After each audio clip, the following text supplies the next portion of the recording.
As you said, a massive night for the football club. Let's hope they can do it. Let's hope they can do a whole lot better than Rangers did tonight. Rangers fans, stay tuned. You will hear from Derek McInnes. You do not want to miss that. He looked just defeated when he left that pitch tonight. Rangers were truly awful. Let's hope Hibs can lift the spirits on Sports Sound tonight. So just about to hand over to commentary at Easter Road. A big night ahead there in the company of Scott Allen and Liam McLeod. Thank you, Kenny. This is the place. This is the place. Good evening from Leith. The Hibs fans just paying tribute to supporter Chris Lewis, who died at the age of 58 whilst he was attending the Partick Thistle League Cup tie here. A poignant tribute for him. His family will watch this and wish that he was here to see it himself. Martin Boyle's going to get things underway as the Fringe enters its final few days in Scotland's capital. Hibernian Football Club stands on the brink of history. A first involvement in European League phase competition and guaranteed continental football until the depths of winter is there for them as the game gets underway. Hibs in the green and white, shooting from left to right. The pyrotechnics were going off. The official pyro before the match. The smoke billowing across, wafting off to the right towards the southern end of the stadium as the Belgians, Gent, try and get a feel of the ball, but Mulligan has it and stabs it through for Boyle, who tries to work it out to the left side, but it's a good sliding challenge there from Kadri, who wins it back for the visitors, and out it comes to Araujo, the Portuguese left back for Gent. Of course, there's goalless coming into this second leg. It was a resilient showing in northwest Belgium. It's given them an almighty chance at doing something the Hibs fans have dreamt of for some time now, after qualification disappointments down the years. Here tonight, down Easter Road under the twinkling of the lights, they have their shot, they have their chance, and they have the belief, Scott Allen. They really do, and I think you can sense that belief coming from the stands. Hibs have to take that alongside them here and give them something to really back them with. It could be a very special night here for Hibs, as he says. It's a chance to make history, and what Hibs have done, they've put themselves right in the mix here to go through to this league phase and join their neighbours' Hearts in the Conference League. Well, Gent arrive knowing they are fortunate not to potentially be behind after Owen Elding spurned his big chance from the spot to give Hibs an advantage last week. David Off making the save. They also arrive unbeaten so far this season in Europe and domestically, so there's a big challenge for David Gray's men. A one-game shootout for glory, and every single Hibs fan would have taken this scoreline coming into the deciding leg of this tie, as that goes out for a Hibs throw-in on this near side, which will be taken by Warren O'Hara, who's just a few yards inside his own half, right in front of his manager, who stands arms folded behind him. O'Hara steals a few yards, pulls it up the line there, looking for Lowe to flick on. He did get something onto it, and it's lashed clear there by Van der Heyden up towards the halfway line. It was collected there by Jason Kerr. What a night it is for him, the new signing, a big Hibbie at heart, of course, as he finds O'Hara, goes long, looking for Boyle. He's being shackled there by C. Van der Heyden, and then it breaks on the halfway line. Hibs have it back to Chaiwa, to Mulligan, and out to Paslak on this near side, Scott. Yeah, it's really good from Josh Mulligan. You know he brings that energy in the middle of the park there, just trying to get around the second balls, and it just allows Hibs to regain possession. It's going to be a big factor of how this tie looks for them tonight. At times they're going to have to look after the ball. We've seen that they can defend, especially in the away ties, they can go, they can make it really difficult, they can defend their 18-yard box really well. They've done that over the course of the last 4 games, but they have to have a bit of onus and go and attack as well. And what that does, it gets the fans on side, as we says. Put this team under a bit of pressure. There's no getting away from it. They are it's a stubborn test ahead of Hibs, but not a game if they're all to a man, tuned in, connected, and when they get chances, can they take them? Owen Eldon is going to be a miss. He's been Hibs star man so far this season. You get guys like Martin Boyle over the years who always can come up with a goal, so it's a huge night for all these Hibernian players. Long ball, Van der Heyden trying to get in behind left-hand side of Hibs box. It's fired across, only half clear. The edge of the area, the shot is blocked, and it fell pretty kindly for Kadri. It was blocked, it spins out to the far side, and now it's with Ngom on the right, takes a touch, crosses in, and the diving header. Again, it's minimal contact, and it comes away out to the corner flag on the left. Back in comes the cross. Oh, Salinger spilt it, and Gent have a goal! Foul. But the referee's blown the whistle, and that's going to bail out Hibernian for now. And it has doused the celebrations from the Belgians. The tiny pocket of Gent fans off to our right as well. bit fortunate. Clearly a foul though in the end on the goalkeeper, Scott. Yeah, clearly that foul. I think goalkeepers always get favoured in these situations. Look at Salinger came to collect. I think the big striker's made contact before he's knocked his ball into his own goal, Salinger. And just a warning sign for Hibs though. It came from a couple of... Hibs up the other end. They got a chance with Lowe, left of the Gent box. Rolls it out to the left. In comes the cross there from Mayer. It's only half clear. Mulligan battling at the edge of the area. He's managed to find McGrath. And then back to Chaiwa, and then over to O'Hara, and then forward it comes to Mulligan again. Right angle of the box. Level with the penalty spot. Pulls it back for Boyle. He's got his back to goal. Inside the area. Wriggling for room. Gets it shot away, and it's deflected onto the roof of the net. And Hibs have a corner. Their first of the match on this near side as they attack the goal to the right. Excellent tenacity from Martin Boyle. Yeah, exactly what you want from Hibs early in this game. Josh Mulligan going down that right hand side, lifting his head, presence of mind to pick out Martin Boyle. And it seems as if he was on the ball for an age, didn't it, in the box. He twisted and turned, trying to fashion that chance. It takes a deflection and goes out for a corner kick. I mean, no, Hibs do carry a threat here. It's a huge chance. Right, the corner. It's going to be an in-swinger on this near side from Adam Mayer, left-footed. It's very, very deep, perhaps too deep, and it's easily swept away at the back end of the box by Gent, who are wearing all black with white trim tonight, as that's rolled back to Salinger, who's midway inside his own half here, the Hibs keeper in his pink goalie kit, as he launches it forward there with the right foot, clipping it, looking for Lowe. He can't control it, and Gent are in possession of the ball with Araujo on this near side, and he squares it to the right back in Gom, and they're gonna have Christian Burgess at the heart of the defence, the Englishman who'd very successful 6-year period at Union Saint-Gilloise, came up against Rangers in Champions League qualifying 4 years ago. This is one of their signings at eye for free in the summer, big man from London, and won the title at USG under the new Scotland manager Sebastian Pochignoli, as that comes out to this near side for Sonko, the Swede. He's given it away though. Boyle's onto it, the halfway line, does well, steps away from the challenge.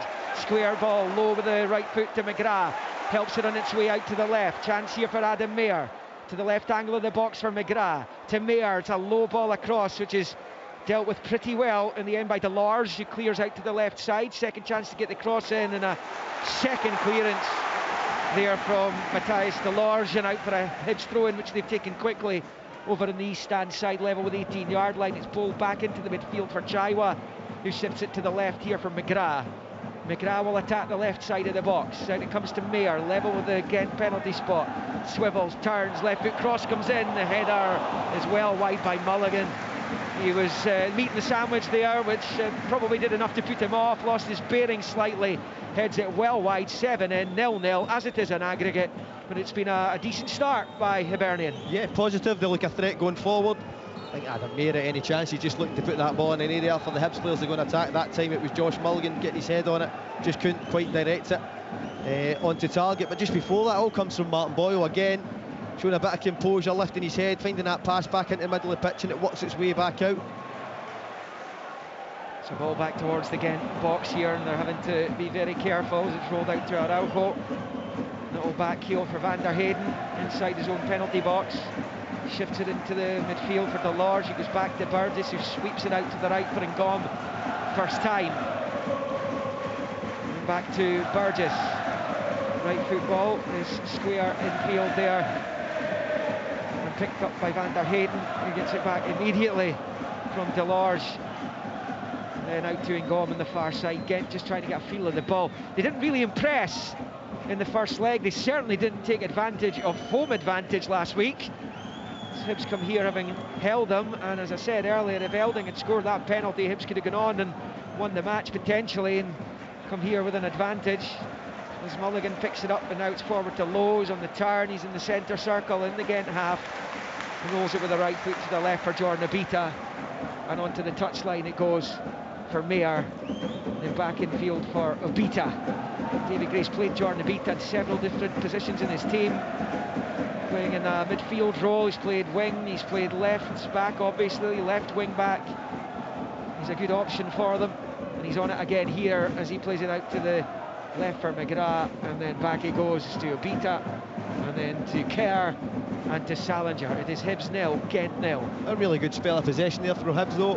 It all comes from having a really disciplined shape out of possession. They drop back into that back five, get the four across the middle, and it's just really hard for Gent to find that sort of player coming into the pockets that can go and hurt you. That was the frustrations that they had last week. There's no getting away from it. They find it really hard to get through this Hibs defence. We've seen how well they can defend, as we spoke about, but it's what they then do when they turn over the ball, Hibs, and they've been using it well. Just as... Oh, that didn't look like a great challenge on Martin Boyle down below us. It was De Vlieker smashed into the challenge on the Hibs captain, and the referee's not booking him. It is a free kick. It looked like it was happening in slow motion there. De Vlieker is in discussion with the Spanish referee just now. There's no suggestion that VAR's going to look to at a possible red there, so perhaps the right decision was made, but it didn't look great from up here. No, it didn't look as if it was quite high on the leg, but obviously we don't have the luxury of being next to the action and being able to see it back. As I say, it's a really good start to the game for Hibs. They've had some good controlled possession at times, which you always need in Europe, and structurally, defensively at times they've looked in a really good shape, which then frustrates the opposition. That definitely came off a toe there of a Gent player. Yeah, and it's gone. It's again throw-in on the halfway line over on the far side. Gent are one-time Belgian champions. They won the title in 2015. Their only top-flight title. As they go long this time, Kerr's behind it, little cushion header to O'Hara, right-hand side of his own box, forward pushed it is to Chaiwa, and then out to this near side for Paslak. It goes long, looking for Low, marshalled well by Burgess, and out it goes for a Hibs throw-in down below us, right on the halfway line again, and O'Hara comes up to take it, decides to bowl it back to Jason Kerr. They're coached, Gent, by 44-year-old Rick de Meo. Took over last year after a spell in charge at Charleroi. He has not been particularly impressed with the performances of his team so far. They have won their opening 2 Belgian Pro League games, and obviously they've come through, as Hibs have, 2 qualifying rounds to get to this stage. As that slipped by Kerr to O'Hara, and out to this near side for Paslak. And like Hibs and like the other Scottish teams, not like it's done much good for a couple of them, particularly the Glasgow sides. Gent at the weekend off as well. If you are just joining us, disappointment for both Rangers and Motherwell earlier, both knocked out of the Conference League tonight. Jablonec beating Rangers in penalties 4-3 after winning the match 1-0 tonight. 1-1 it ended in aggregate. Motherwell beaten 7-2 on aggregate by the Germans Freiburg. Well, sadly for them, we're always given the short straw in the draw. As it comes through Gent, left-hand side of the Hibs box. It's a chance to play a low ball across, and it flashes across Salinger's goal and behind for a goal kick. You can hear the intake of breath from Scott Allen there to my right, because Mamadou Sonko drove forward, unchallenged, left-hand side of the Hibs penalty area, across the 6-yard box, no takers, goal kick, stays 0-0. And it's the first time the chance comes from Hibs being out of shape. It's a fantastic ball from Araujo down the side of Warren O'Hara, and he just can't match that pace of Sonko, and you're just looking for him to have that final bit of end product, and it flashes right across Salinger's box from left to right, and it's a let-off for Hibs, and it just shows you when you give the ball away high up the pitch, you have to recover into your shape very quickly, or you can be punished. The big striker Vergara was in the wrong position, couldn't get there in time, and it's a good job for Hibernian that was the case. It's a misty night here in the Port of Leith, darkness beginning to fall as Hibs pick up the ball with Kerr, rolls it to his left, so Vita, who manages to nick it forward there, and it eventually drops to Low. He's got a chance to feed it through to McGrath, bounces off his shin though, and it falls right through to Davy Ruff, the Gent goalkeeper. I mentioned Obita earlier on. I mean, tonight's clearly, he's been popping up in midfield, but he's playing the left side of a back 3.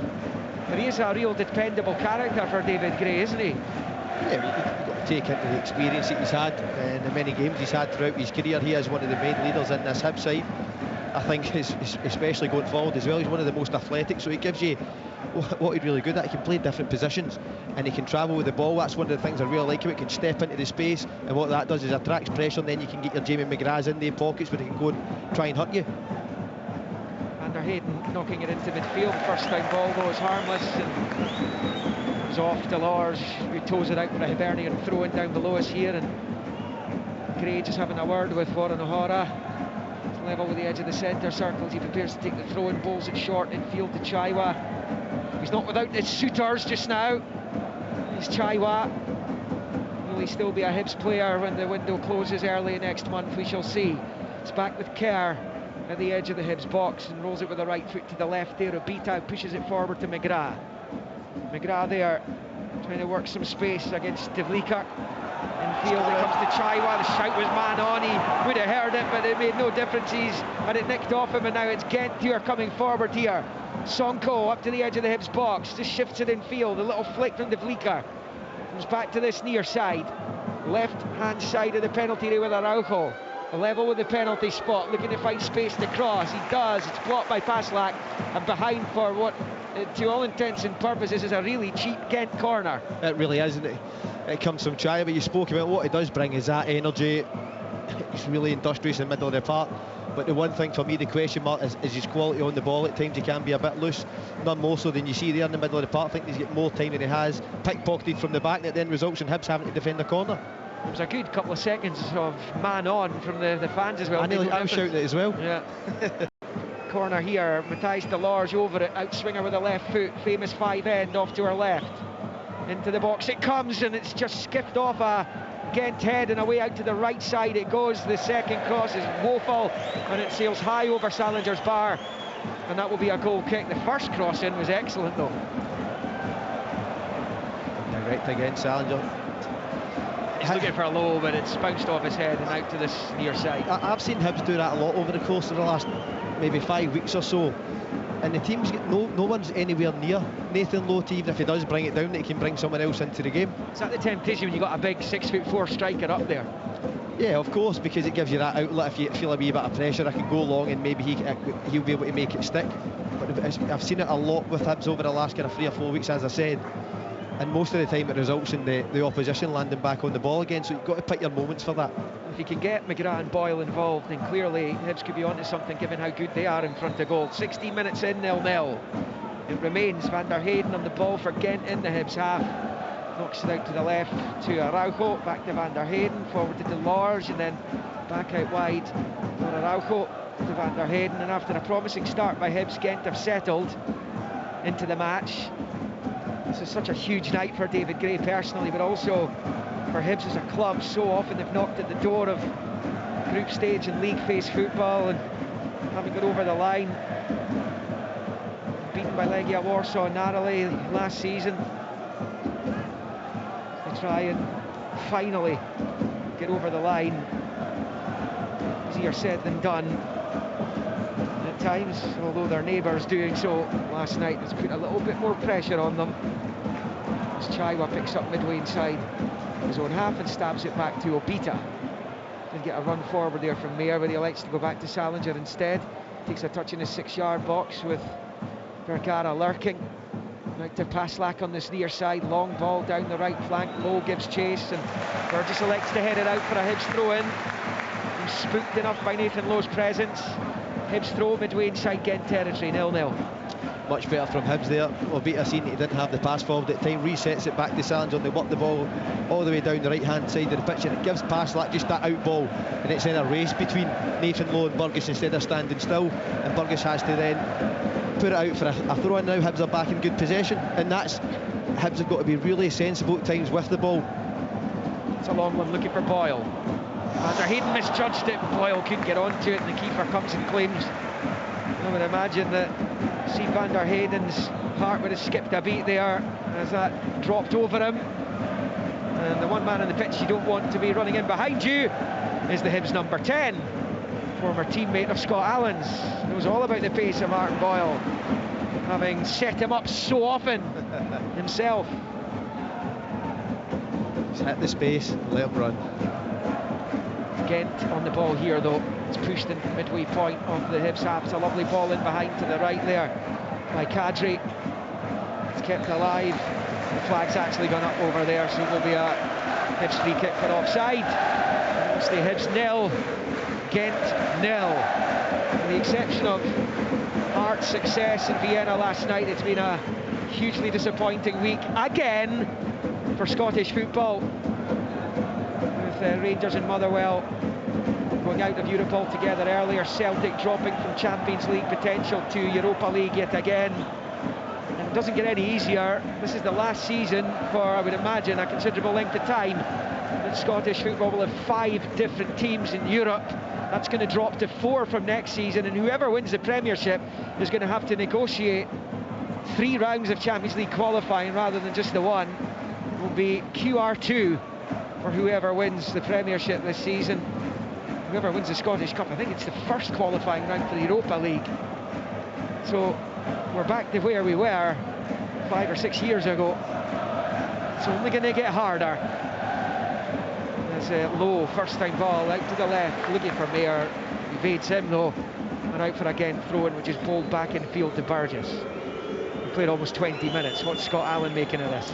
Yeah, I think it's been a decent 20 minutes from Hibs, if I'm totally honest. I think they've looked good defensively, all bar the one that get played down the side of Warren Nahora. I think they've managed the game really well. They've made passes, they've had good possession, a few chances of their own where they've got near the Gent goal and put them under a bit of pressure. There's a lot of football left to be played in this tie, but it's been a really decent start to the game. Too right there is. It could be a long night as well. And as Burgess slips it into the midfield to Lorge, first time, scoops it out to the left here for Van der Heyden. Low ball to the left touchline for Thiago Araujo. Back in field here, and an opportunity for De Vlieker. Drives forward, turns it out to the left for Araujo. Forward it comes to Sonko. Back to De Vlieker, and down goes number 17, DeLorge. Want a free kick, he's not getting one. Hibs are on the charge instead, driving across the halfway line with McGrath. Over on the right, need options ahead of him. Didn't spot them, has to come back the way to O'Hara. Forward to Paslak, out to the right touchline for McGrath, and in field to Mulligan. He's got to see Boyle. Boyle made that run from out to in, and McGrath's running across the pitch, so he should have that eye contact with him. You can just put him into space. We just spoke about it, and he elects not to play the pass.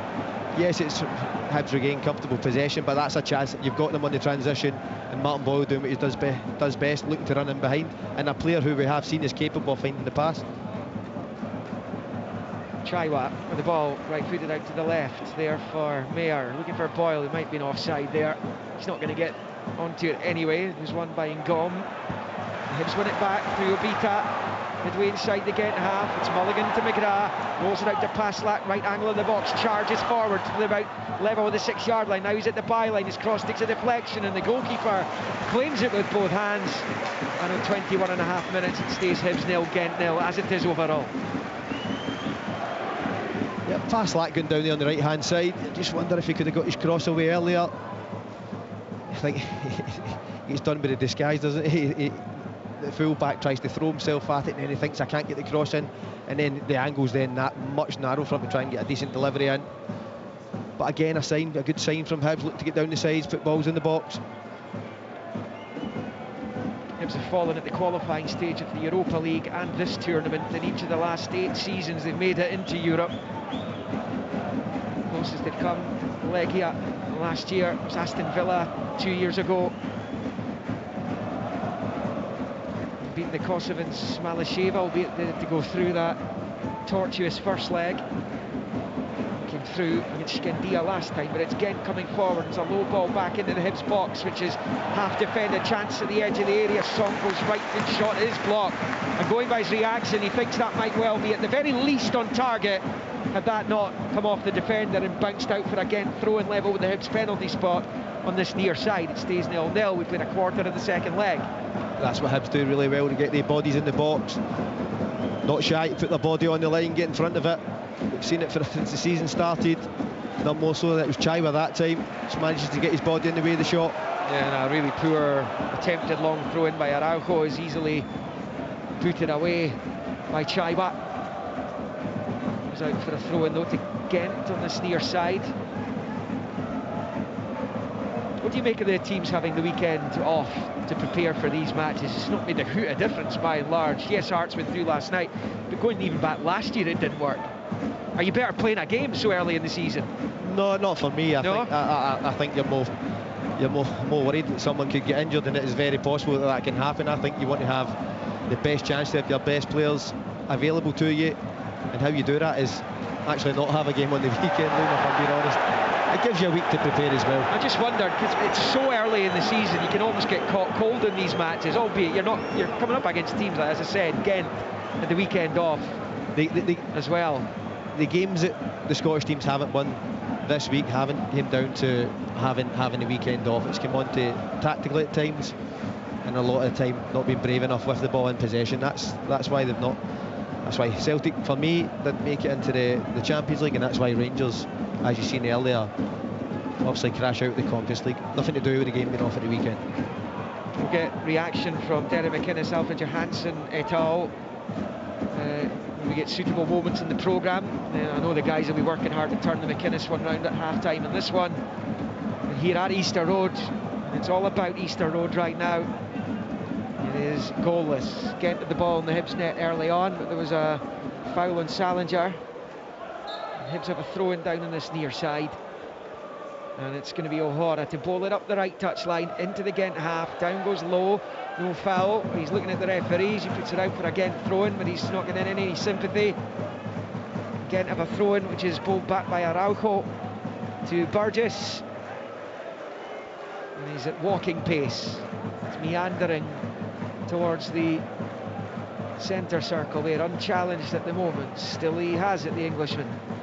Turns it now to his right to back here in Ngom, right to the right flank, where it is dinked back there by Kadri to Burgess, and then it's worked eventually over to the left side for Van der Heyden, who finds Araujo, and then to Burgess. Little hush amongst the Hibs fans right now. It's the Gent supporters, tiny pocket of them making the noise as Araujo gets onto it in the near sights, well defended though by Felix Paslak, gets it clear, and it's broken here for De Vlieker.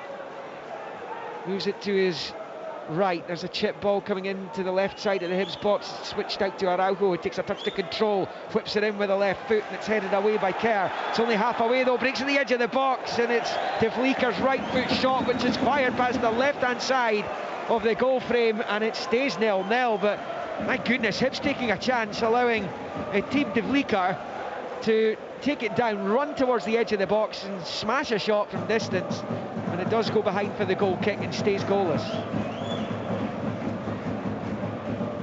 You're running the risk there. Yeah, but it's a good header from Kerr to begin with. It's a dangerous ball, and again it's Martin Boyle. Yeah, here he goes, Boyle between side the Gent half, slipping into the low grade ball, left foot over the bar. Over the bar, Hibs' best chance in the second leg. And he's absolutely fluffed it. Goal kick Gent. He was in left side of the box. The Hibs fans were expectant there. Scott Allen was expectant. He was expecting the net to bulge. It stays nothing each though. What a ball from Martin Boyle. Lovely disguise. Drives at the heart of the Gent defence. And a lovely reverse ball on the outside of Nathan Lowe, who's peeled off his defender, and he's just got to get the head over it, knee over the ball, and strike through it. So one question with him from me from the start of the season: I don't know if he's ruthless in front of goal, and that is a chance that he's got to make the goal and make a save at least. That is a really poor finish in the end, but very well fashioned from Martin Boyle. Yeah, the big man on loan from Stoke City through the middle for Hibs. Scored 11 goals across 2 loans last season. It was at Stockport and Wickham. But that was a massive chance missed. Need to take them. Yeah. The thing is, you don't want to have any regrets after a tie like this, regardless of the outcome. You'll be hoping to get as good a chance as that later and stick it away, but it's Gent in possession with a big switch out to the right, but it's bounced harmlessly away from Volkart, and that will be a Hibs throw-in, which Jordan Abita's over midway inside his own half. I've seen him go through in that position many times in the last month or so. I just never believed that he's really going to go and finish it with any sort of conviction, and it was the same there as he blazes over. But he can yet still be the hero tonight. Oh, absolutely. Loads of time to go. Over an hour of the 90 minutes still to play here. 0-0 right across the board after last week's goalless draw in Belgium. It's Gent in possession with Araujo getting it from Van der Heyden. He looks to switch it with the left foot to Burgess, right of the centre circle. He takes a touch and then side football out to Ngom on the far side. Another new signing, Ngom for Gent. previously at Grasshoppers in Switzerland. The right back as it's moved to the left-hand side. And now it's with Sonko, who's looked dangerous tonight. He's coming infield away from Paslak, dragging Paslak out of position. And now there's a chance on the right side of the box here, and there's a shot, and it's straight at Salinger, who holds on to the effort from Volkart. He found himself in a great position, didn't really get the power behind it to beat the goalkeeper, who then launches it forward. Martin Boyle's offside.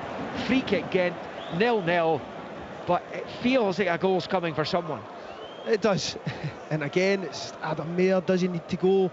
If he is going to go, he's got to go a lot more aggressive than he did there against Scotland. No man's land, kind of half-hearted at the edge of the box, and at the end presents the chance.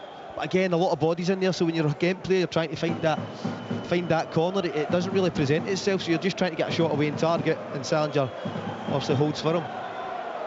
De Vlieker rolls it out to the right. The cross comes into the Hibs box. It's too high for Sonko though. Half away by Paslak. Gent will play on here though. And it's been turned back into the centre circle for Burgess, who then plays it to Araujo. And out to this left-hand side for Delors. She gets it back immediately.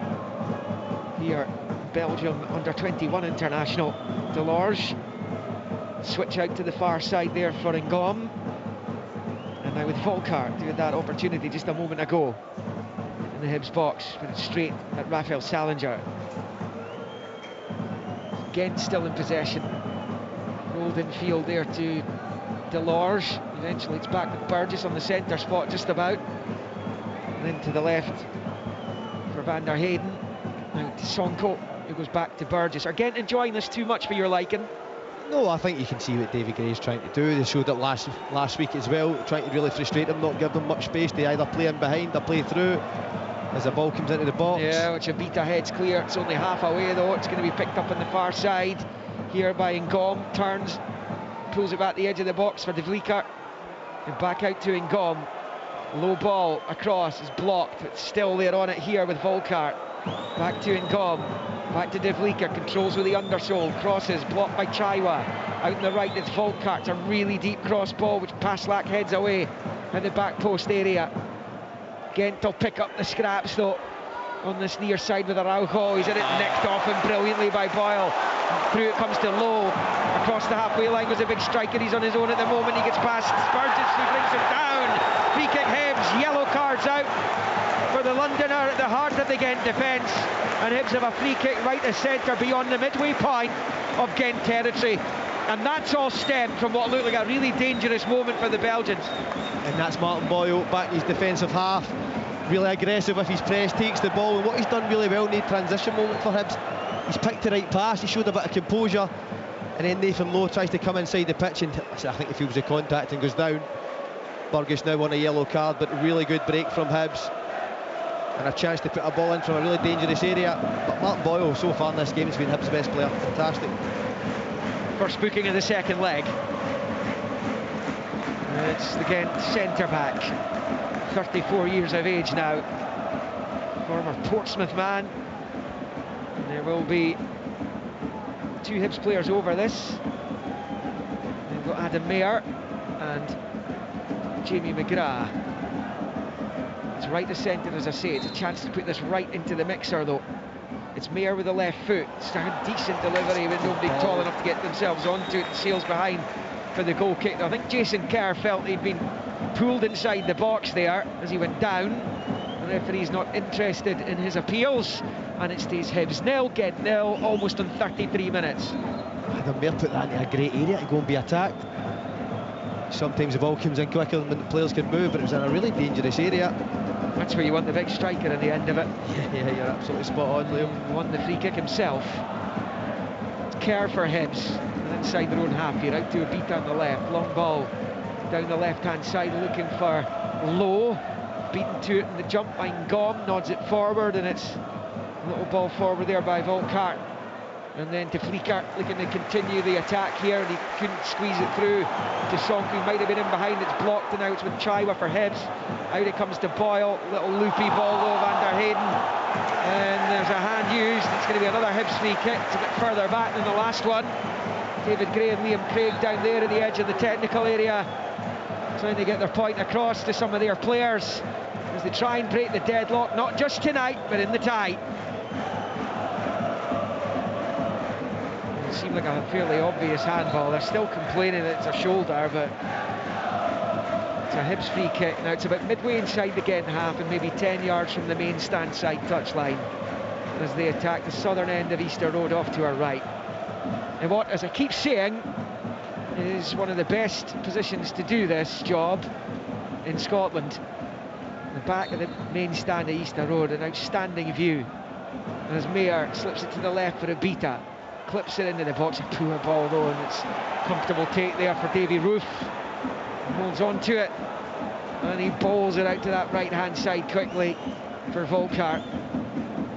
It's a bit of a letdown, that one. I never like that straight ball from a set piece. I don't. I think you're better just going with Mayer again, putting it in an area and make Gent defend, especially with that in-swinger. He's got good delivery, rolls it square in the middle of the park, and Abita is just trying to float it in. You're really trying to pick someone out, really difficult to actually get anything on the end of it.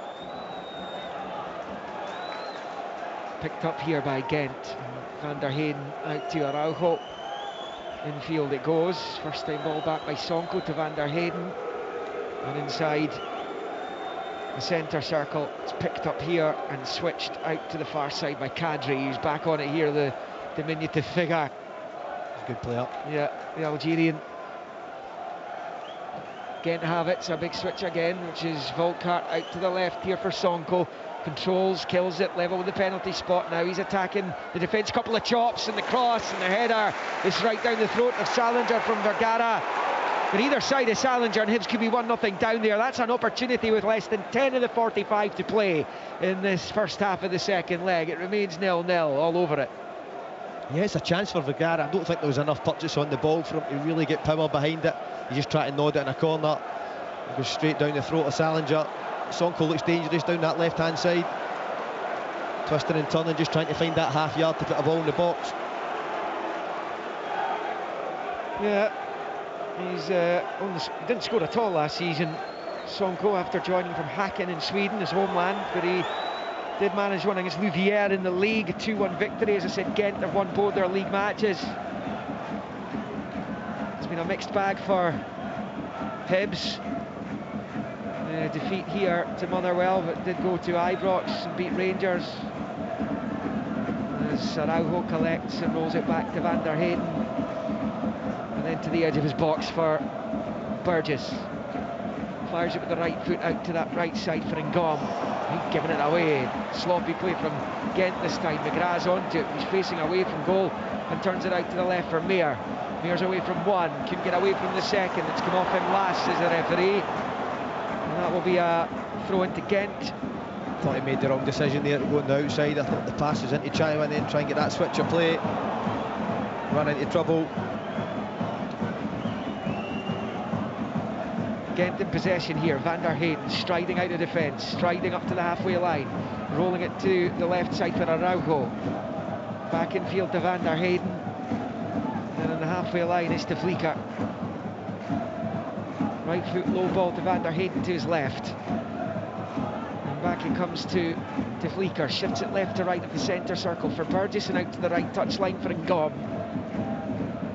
Infield first time is with Delorge. And back to Burgess in the centre circle and then to the left to Van der Heyden.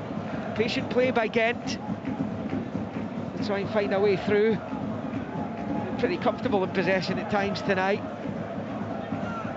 It's to Vlicker in the ball here, left of the centre circle. When they move it side to side though, it's a lot of work for McGrath and Mulligan, who are playing it outside, having to go out to the full-back. Yeah, and it's Kadri in a pocket of space here as they move to the right side of the Hibs box, eventually with Ngom.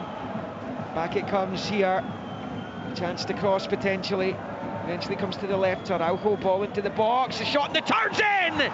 Gent score!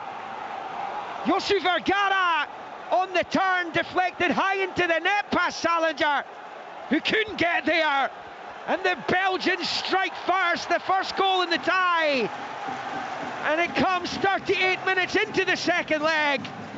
It's Hibernian 0, Gent 1, as it is on aggregate. And it's a fantastic finish from Vergara. The ball comes into him, but round about his midriff, takes a fantastic turn, and then on the swivel he just volleys it into the ground, and the skid off the surface is too much for Salinger. Go back to that Nathan Lowe chance. When it's presented to yourself, you've got to make the goalie make a save. It's the same there. Vergara on the swivel and just gets a decent contact with it, and because of the skid off the surface, can't save it. And Hibs have to find something now to get back into this game. Well, Gent signed him for €3 million in the summer. Had been playing with Auda in Latvia, scored 14 goals for them, a few assists on top of that, hence the move. And he's begun paying back that transfer fee with that goal, which has given Gent the lead on the night and in the tie as they eye up the Conference League. And Hibs have a lot of work to do here. And Scott was saying Lowe had his chance to put Hibs in front 5 or so minutes before that, failed to take it. They've paid a heavy price, the heaviest of prices. Hibs have a throw-in up the park here as they look for an immediate riposte. It's the margins at this level, isn't it? One sniff at goal and it's in the back of the net. O'Hara takes the throw and it's short to Mulligan, back to O'Hara, and he's out of play off to Fleeker, and it will be, if it's Delors, it's come off, it's out for a throw into Hibs again. They've taken it short. O'Hara back to Chaiwa, midway inside the Gent half, finds a beat at the fringes of the centre circle, back to Chaiwa, to O'Hara to the right of the box, Paslak crosses in. The header is a clearing one, despite Kerr's best effort to get onto it. Left-hand side's a long, deep cross. Lowe hits it back across and behind for a corner by Burgess. That could have gone easily into his own net. We're in the final 5 minutes of the first half of the second leg. Gent have a 1-0 lead. It's a good ball in from Adam Mayer. Nathan Lowe trying to peel off a defender, nods it back into the 6-yard box. And Burke is just in a good position, isn't he? Just on the right side of where the ball landed, and Martin Boyle looking for a tap in. Is it the kicks out for a corner kick? Yep. Can Hibs make something happen before half-time here? It's going to be another Adam Mayer corner. In-swinger with the left foot coming up here on this near side as they attack the goal to the right. In it comes, it's deep again, it's beaten everyone, it's come all the way through to Boyle at the back end, takes a touch, smashes it at goal, keeper makes the save, and he goes behind for another corner. By far and away the most likely for Hibs is Martin Boyle. He's rolling back the years again tonight. He really is there. Is there going to take a shot one? Nope, the ball finds him at the back post though, and he just, you know, Martin Boyle, as soon as he comes in that right foot, just trying to get a bit of power behind it, forces the goalkeeper into a save. But as you said, Liam, he's been excellent in this first half for Hibs. Everything good came through him. Point to prove after cruelly missing out in the World Cup in the summer with Australia. In comes the corner, it's headed half away, breaks the edge of the box, Mulligan with the shot, and he was all off balance as he slices it high with the left foot, wide of the goal, and it stays Hibs 0, Gent 1.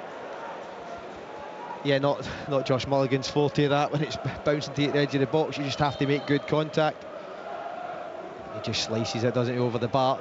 Good reaction going behind though, isn't it? Really good reaction from Hibs, and there has been moments when they go forward where they look really dangerous, and I think that's what they'll take going into the second half.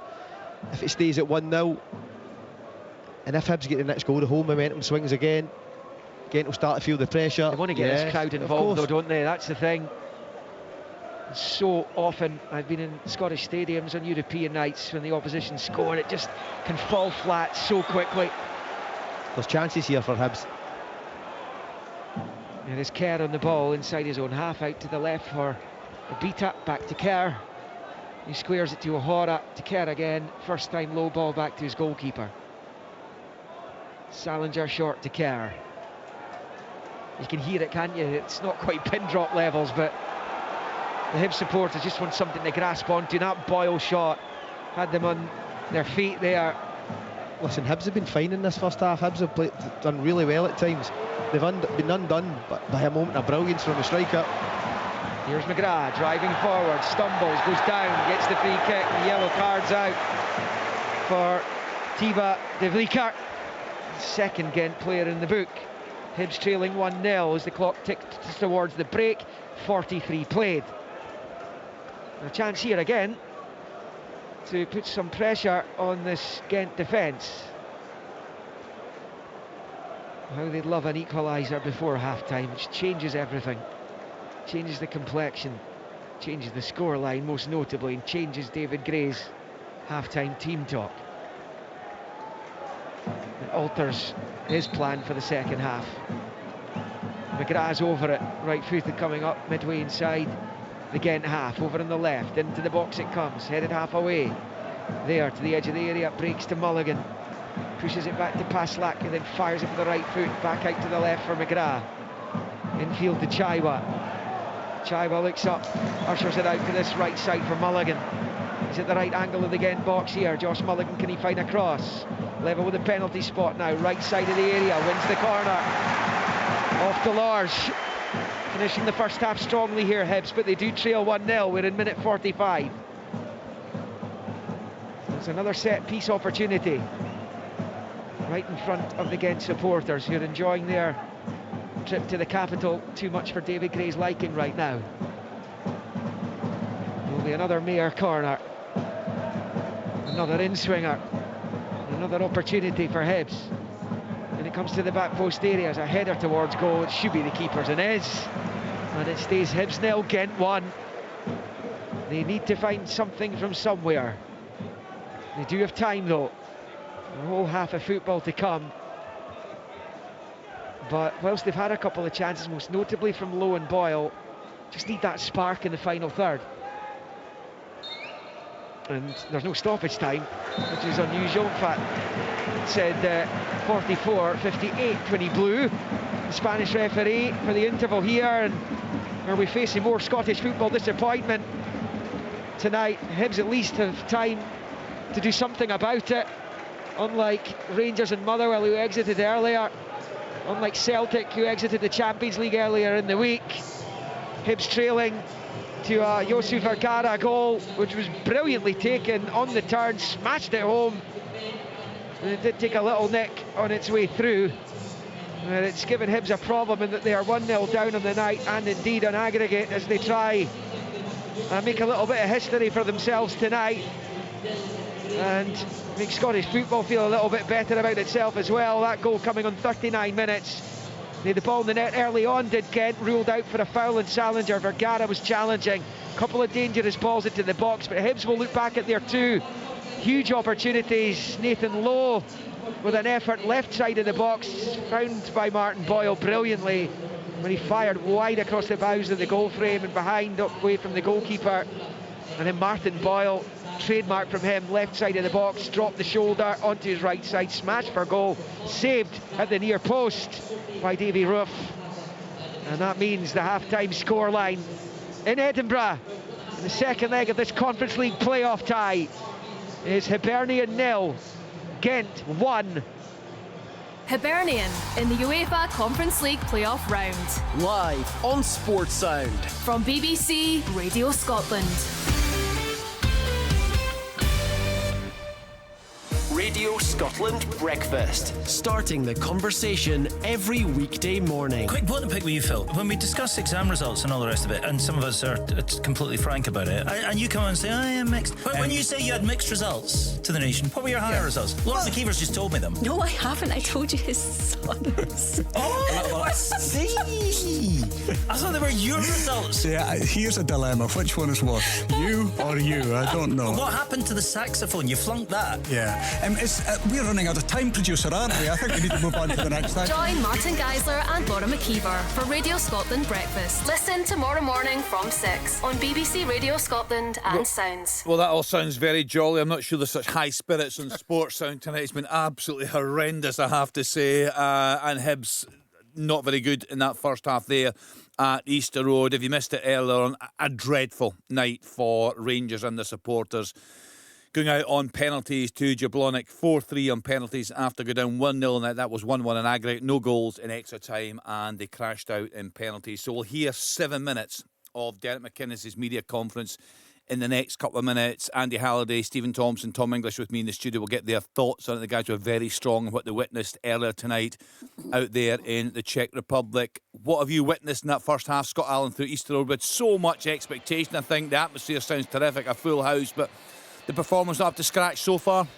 Not what they're going to have to get to if they want to get through this tie. For me, listen, the biggest moment of the first half was Martin Boyle, who's been Hibs' best player by a country mile for me. Driving at the back flop was a lovely slide rule pass to Nathan Lowe, and Nathan Lowe blazes over. And I've seen him play 4 or 5 times this season. Every time I see him going through, I never have real belief that he's going to finish with any sort of conviction. and it seems to be that way. He's got to take that chance, especially when there's so much riding on it in a game like this tonight. And then they're ultimately undone by a moment of real quality. It's a fantastic ball into the box, and the striker takes it. Lovely touch to set himself on the swivel and directs it down. I've not seen it again, so I can't see if Salinger should maybe do better, but I just feel with a bit of fizz on the surface and the sort of finish it was into the ground, it was a difficult one for him. But there has been chances there. Hibs look dangerous at times when they go forward without that real bit of final product, a bit of quality just on the finish or maybe the cross.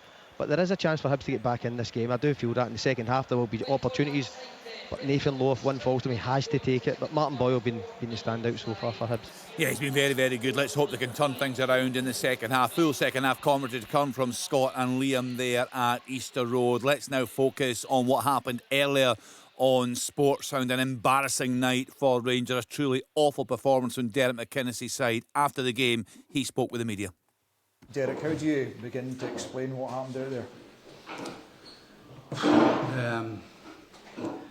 First of all, I'm embarrassed with the performance. I think the only people who represented the club well tonight were my staff, the support staff and the preparation.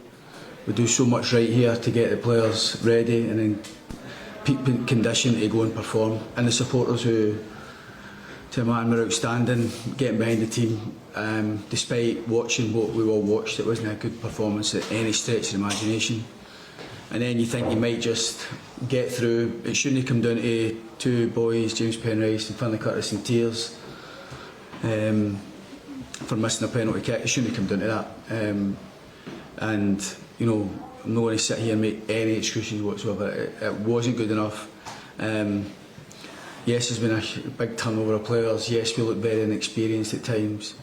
But the responsibility is mine to make sure that we are better than what we served up tonight. And we were miles short. And I just feel as though that we're elite in everything we do in terms of the preparation, and the performance lacked in everything really, in terms of winning duels, winning second balls, looking after the ball, keeping things simple. We'd worked on trying to build in a five and try to play on the outside of the really narrow front four shape to try and press us.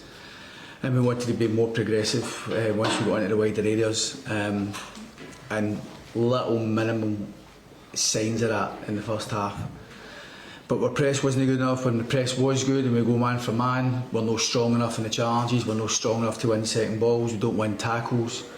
And I thought the opposition were better than us in most aspects of the game. So we got what we deserved. If we'd won it in penalties, we'd have took it, of course, because of how important it is.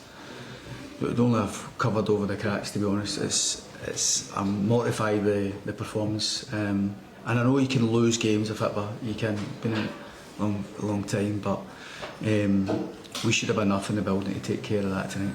Derek, was that the thought in trying to change shape? You obviously changed a number of times tonight, and did that maybe lead to it looking disjointed at points? Well, I thought we went with the same shape for the first half, the whole of the first half, and it wasn't good enough.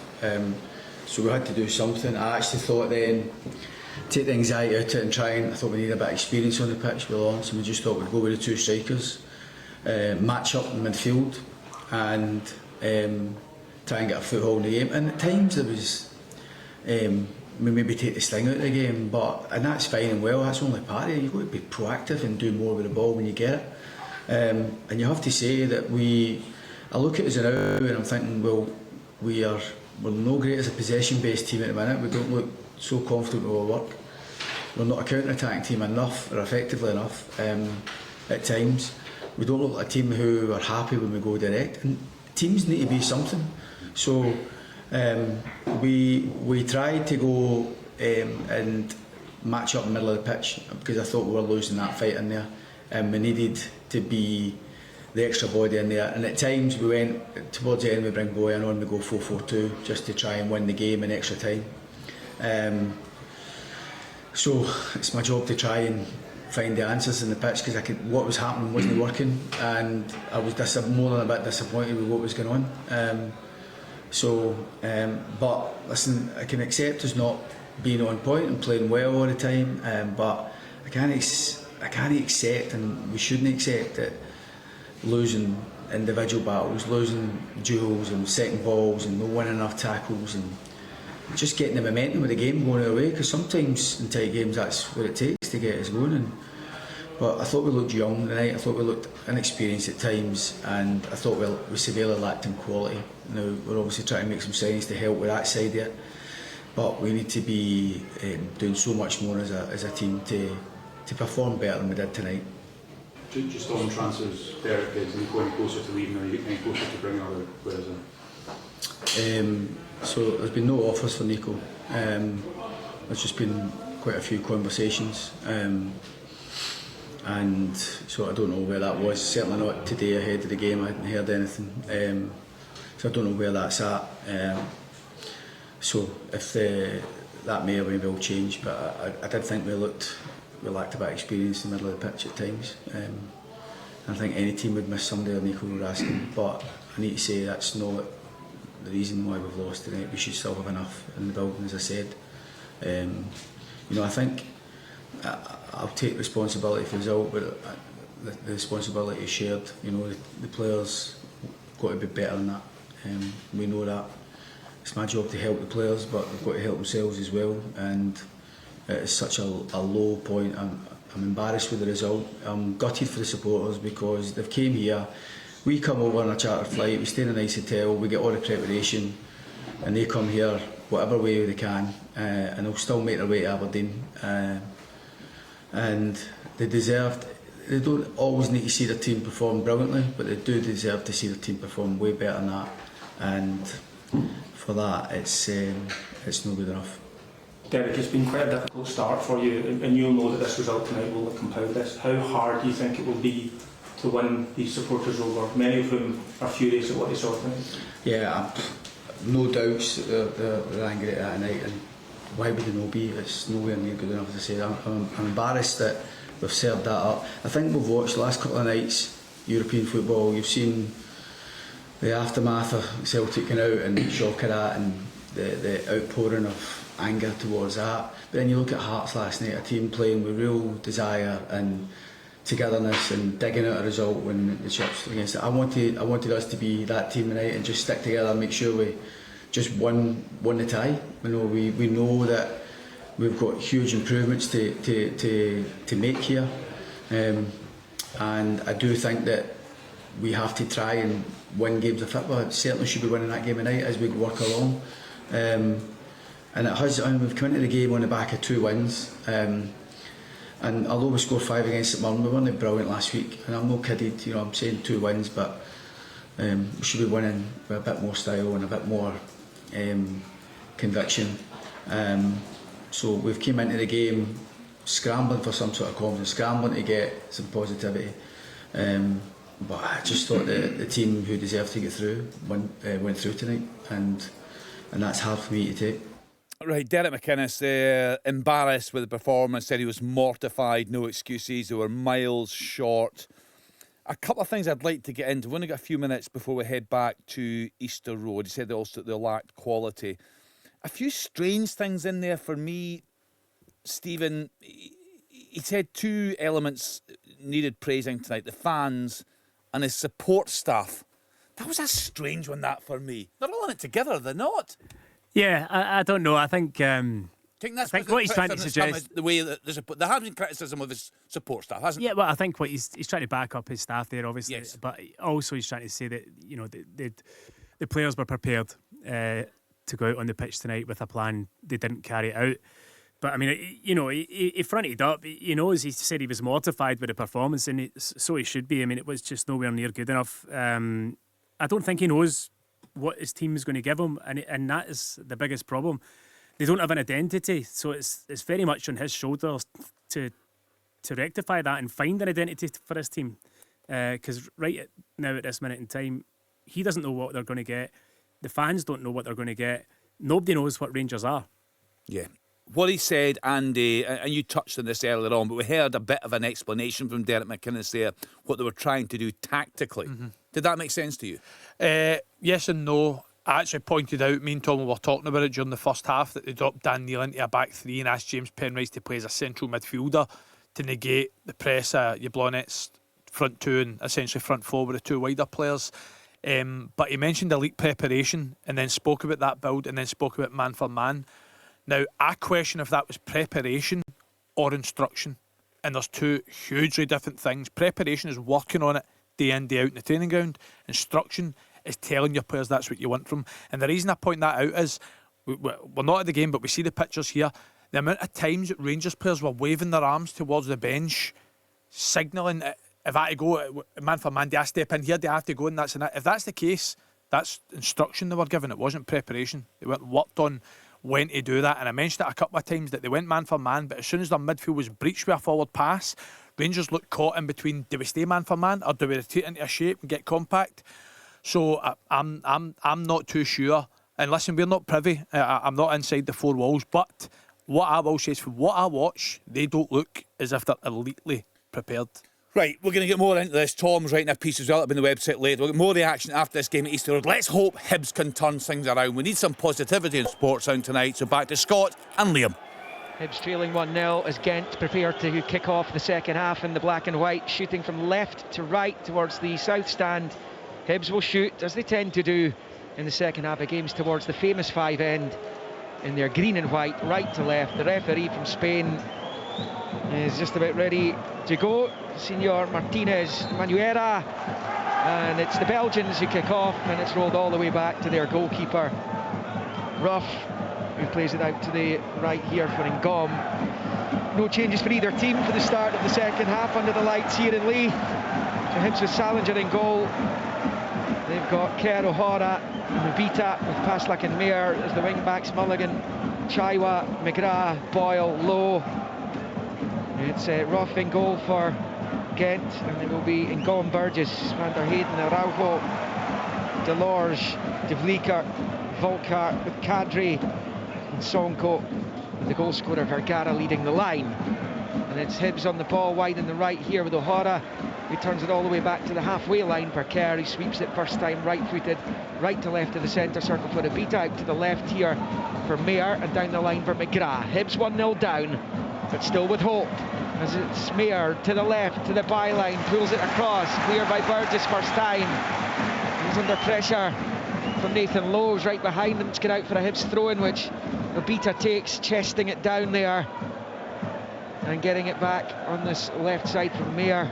Then back it goes to Kerr, just inside the Gent half to Abita, swings the cross into the box, just evaded everyone, but it'll break to Mulligan. Right side of the area, at the right angle of the box. Mulligan gets onto his left, foot's opened up, scuffs the shot, it's with Boyle! Goal! Come on!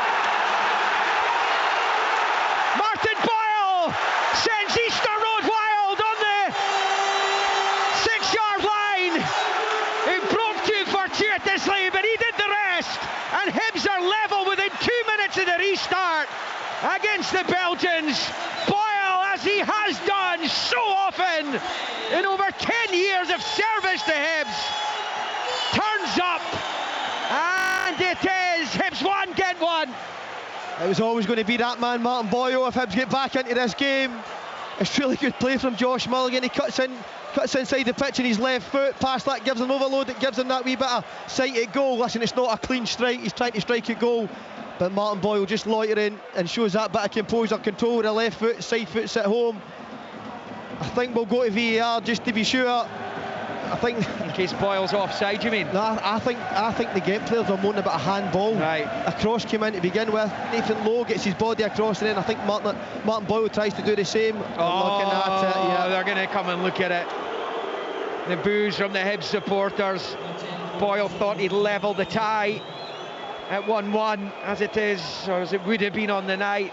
The scoreboards here, the big screens, they all say 1-1, but there's every chance this is going to get wiped out with the VAR check ongoing down below us.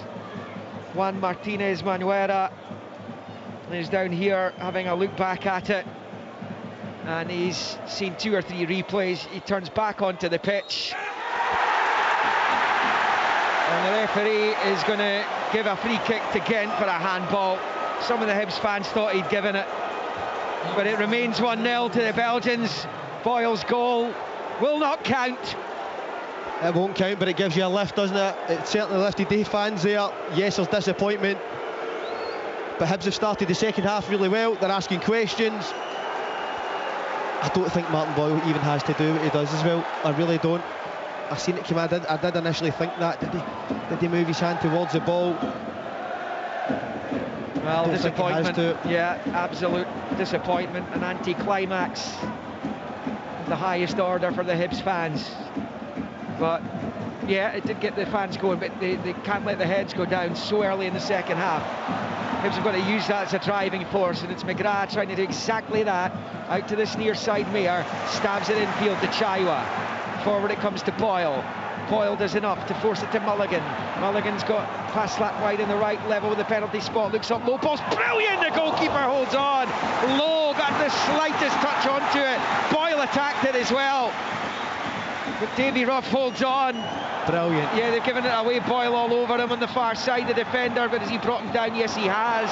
Free kick to Gent over on that left-hand side. Hibs have come out like a train since the break, but it remains 1-0 to the Belgians, almost 5 into the second half. It was really good play to create the chance. Started at Adam Mayer, showed a bit of composure into Chaiwa, into Boyle again, and it works its way out to Paslak, who plays a great ball into that 6-yard box, and Martin Boyle throwing everything at it to try and get a touch on it. Obita shifting it to his right there for O'Hara, out to Paslak, and back to Warren O'Hara again. And it has been an excellent start to the second half by David Gray's men. It was just that final bit, wasn't it, that they were struggling with, and they've had the ball in the net now. It's Gent did early in the first half, and then obviously legitimately later in the first half, as Mulligan drives down the right-hand side, pulls it back to the right angle of the box for Boyle. Boyle now taking on his man, going a bit level with the 6-yard line, pushing it out under pressure from Van der Heyden to Paslak, who wins the throw-in. This will be about level with the Gent 6-yard line over on the Hibs right as they attack the goal to the left. Taken back a good 3 yards further back there by Boyle, and now it's with Chaiwa, rolls it looking for Mulligan. It's a really poor ball though. He's overhit it, and they were in a promising position. It goes behind for the goal kick to Gent, who lead on the night and in the tie by 1-0. Really promising area there for Chaiwa. I don't think he has to force that one. I think you just try and keep moving this Gent back line and try and create some gaps to go and play in. It's my slight gripe with him, but I think he is really loose at times, for as much as he gives you some great energy off the ball. He was really good last week when it was a defensive sort of performance, but when you have to go and take the game and show that wee bit of finesse, I just think at times he does lack that. He wants that. He wants too long on the ball, and we saw him caught out in the first half. Didn't come to anything, but has that in his locker. Scottish and Belgian sides no stranger to each other. 73 times they've met before, including last week's first leg involving Hibs and Gent.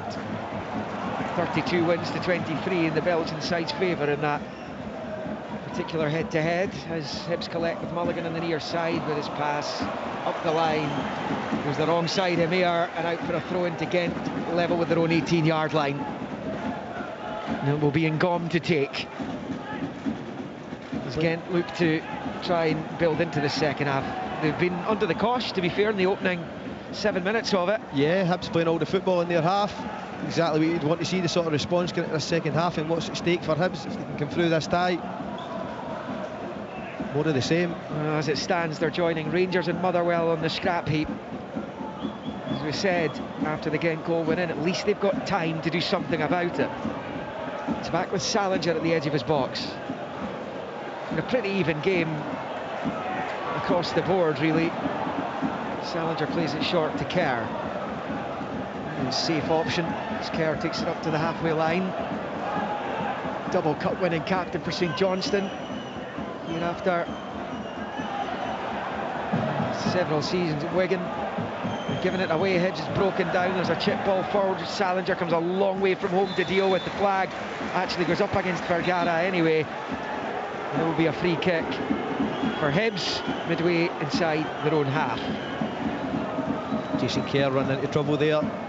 yes, you want your centre-backs to step in, but once you step in, you draw the pressure, you then have to move the ball onto one of your midfielders. I get the impression you want the goalkeeper to be more positive with his pass, though, yeah? Yeah, listen, Chaiwa's in acres of space. You have to have a bit of risk reward. I don't even think that's a risk. I think if he just plays it in punches it in, I would say, with a bit of speed, then Chaiwa's on the half turn and they're away back, they're away travelling through the midfield. But he's not that sort of goalkeeper. I've seen it time and time again.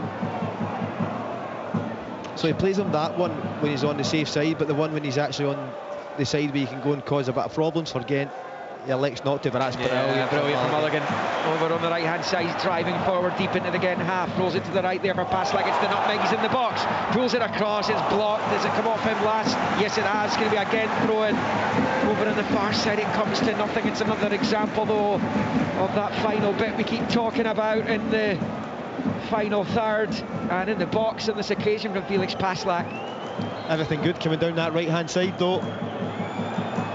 That looks to be the route where Hibs are going to be most best served. Really poor throw there on the far side, again by Araujo. Hibs can't make anything of it when it broke back to them. Gent clear, and it's now the Chaiwa for Hibs, right of the centre circle, turns it to the left. Obita forward, it comes to McGrath, who's on the turn. He's got away from his man, now he's driving forward, away from De Vlieker, out to the left, low ball across from Mayer. Now it comes back to McGrath, turns it towards the penalty spot's clear. Chaiwa keeps it alive. To his right, Passlack, scuffed shot at goal, which is blocked and cleared for a corner. Good build-up play by Hibs. Again, just the final decision-making at times letting them down. But there's a... You feel it's coming, don't you? Yeah, there's a real, I was going to say, there's a real momentum with Hibernian right now. They still trail the 1-0, 55 on the clock. Really coming alive in this second half. Chaiwa elects the right decision there, lays it to Passlack. He doesn't quite connect with it. But as you've seen with the Boyle one, it just takes one of the ones where you drag and it falls to a Hibs player's chance. Corner, low into the box. Abita pulls it back, McGrath! Blocked! Brilliantly worked, though. Side foot, McGrath picked his spot, but it's blocked on the 6-yard line by the defender. Boyle has it, left side of the box. My goodness, the keeper was beaten there. McGrath has it, shifts on his left, crosses, header in! It's the boyhood high.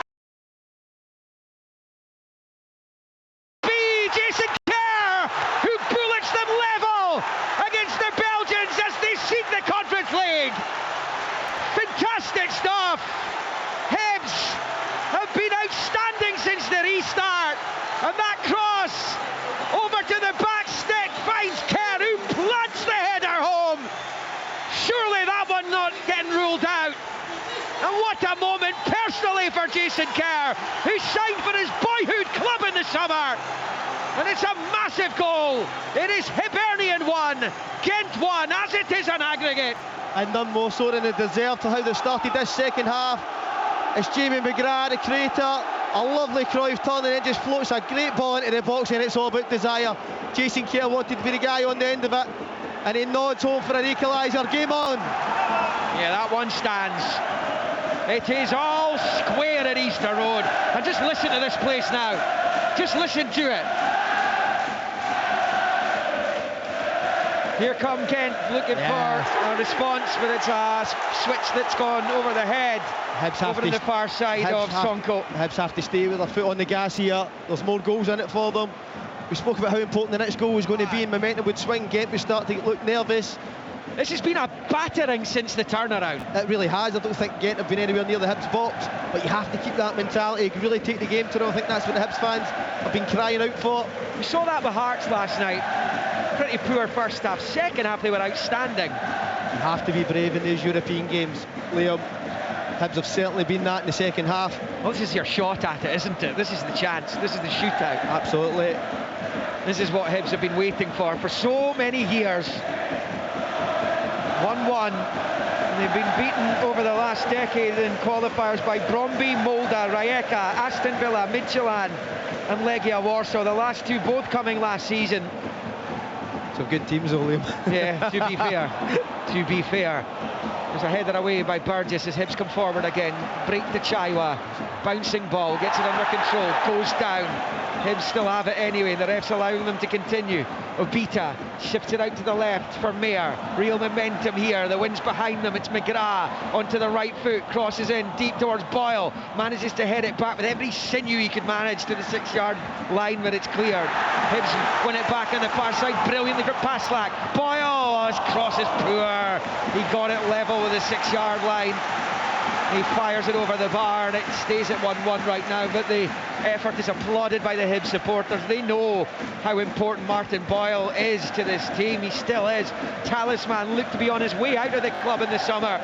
Surprisingly signed a new 1-year deal for at least one more season, and you can see still how important a player he's going to be to this team. Yeah, I'm just looking at the effort and energy this Hibs team are showing in this second half.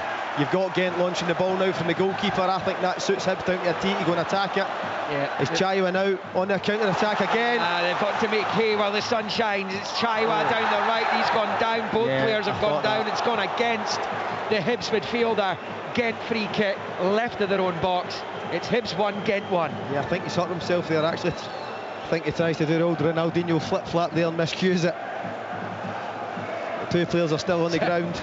Is that the official term for it, is it? It's my official term. Which Ronaldinho himself recognised that as the official term for it, Leo. I like it. Oh, here, listen.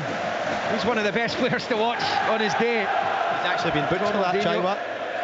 Yeah, it didn't look like a great challenge actually. We haven't got a replay, but you know, seeing it up here, you knew it was a Chaiwa foul rather than the other way around, even though, because he was the one who kind of went down first expecting the foul, which didn't come, and then he's left the boot in. Yeah, it's just the way his foot fell. I think it studs up, not deliberately, but it's caught the Gent player. Hibs in the game, Hibs in the tie, up to their eyeballs here in Leith. And there's a free kick to Gent inside their own box. The keeper takes and launches it out to this near side. Flicked on there by Ngom and picked up on this right-hand side by Volkart. Then onto the right-hand side, coming driving forwards, Kadri, but he runs into a green and a white wall, and then McGrath gets between the man and the ball and goes down. Free kick Hibs midway inside their own half. It's Hibs 1, Gent 1. We're just beyond the hour mark here in the capital. Really clever from Jamie McGrath there, getting himself between man and ball. It just relieves any sort of pressure, momentum that Gent are trying to build, gets them back on the ball. Down this right-hand side is on all day for him. Yeah, Mulligan going long, Paslak driving forward. Araujo sticks to his guns though, can Paslak win it back? He has done! Paslak in the box, pulls it back to Boyle, it's just behind him though. What a chance it would have been. Boyle still has it, low ball ins. Poor, low and easily cut out there by De Vlieker. And now it's up with the big striker Vergara, who gave Gent the lead before half-time. Back to De Vlieker and then out to the left for Araujo. So disappointing from a Hibs point of view there. Paslak has done brilliantly to keep that alive, or to resurrect it.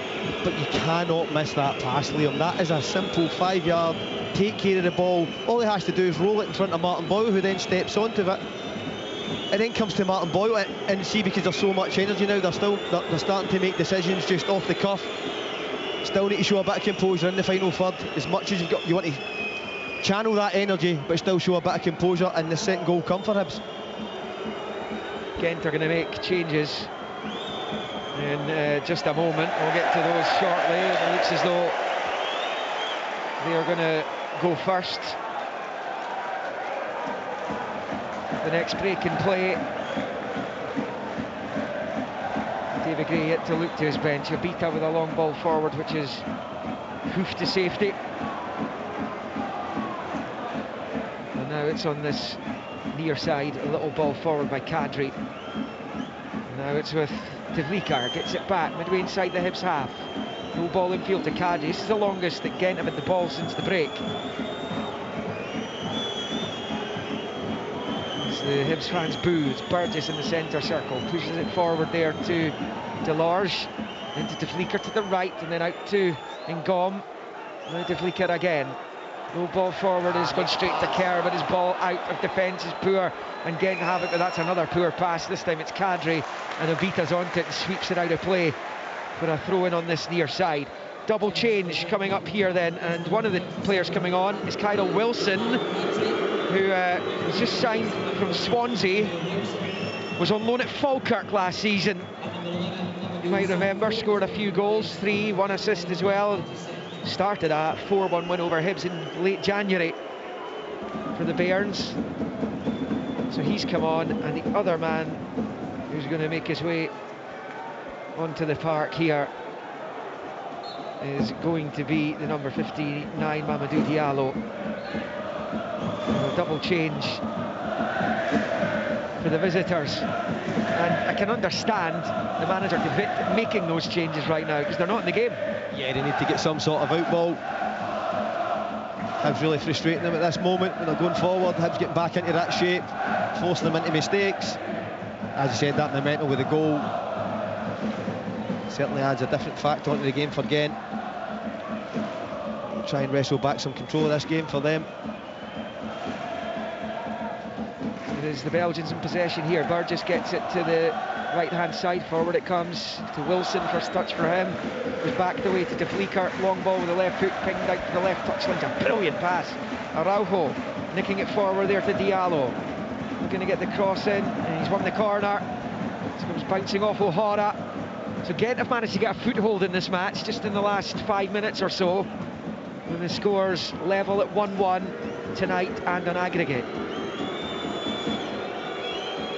Certainly an intriguing tie now, isn't it? It really is. You do feel this game is really there for Hibs. Anyway, out-swinging corner coming up here for Hibs to defend. They've got everyone back inside their own box. In comes the corner. The header away is a good one by Kerr, but it breaks the edge of the area, and Araujo's shot from 28 plus yards goes high over the crossbar, and Hibs have a goal kick, and it remains at 1 apiece in 65 minutes. Listen, you're not going to be able to play with that intensity that we've seen since the start of the second half for the whole of the second. The times when you can't, you just have to move the ball, still with a bit of slickness, and then when you get into that final third, can you inject that bit of pace into the attack? Hibs have it with Mulligan as he attacks the Gent half this time. Decides to turn it back though to Chaiwa, out to the left for Abita, and now it's with Mayer taking on his man level with the 6-yard line, now getting down towards the byline. He's on his own with 2 Gent players around him. He'll have to settle for the throw-in down by the corner flag on this near side, which is going to be taken by Obita. Pulls it short, gets it back from Mayer, level with the Gent penalty spot, rolls it back to Mulligan. He's nicked off by Wilson though. Kyle Wilson now driving forward, he's across the halfway line. It's 3-on-4 in Hibs' favour at the moment, but it's Gent on the attack. Infield it comes to Vergara, but he loses it, and Chaiwa collects the scraps for Hibs. Looks to see what's ahead of him, pings it long with the right foot, looking for Lowe. Lowe's had to come very wide here on the left flank. He goes down, no free kick, says the referee, and Burgess comes away with it for Gent. 66 played, 1 apiece. Burgess with a big switch out to the left for Araujo. Controls it well, gets it into his stride.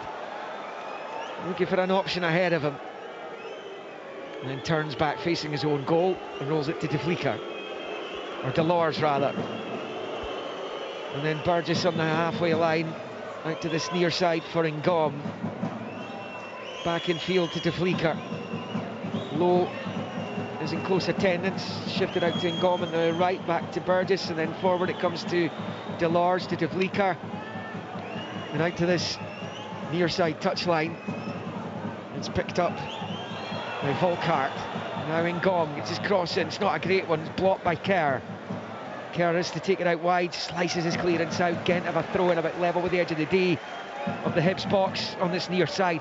That early second half momentum has evaporated for Hibs right now, but they have, at least during it, managed to square the tie, Scott. Yeah, it's like I said, you're not going to be able to maintain that energy throughout the whole second half, but when you don't have it, you come off the gas a little bit.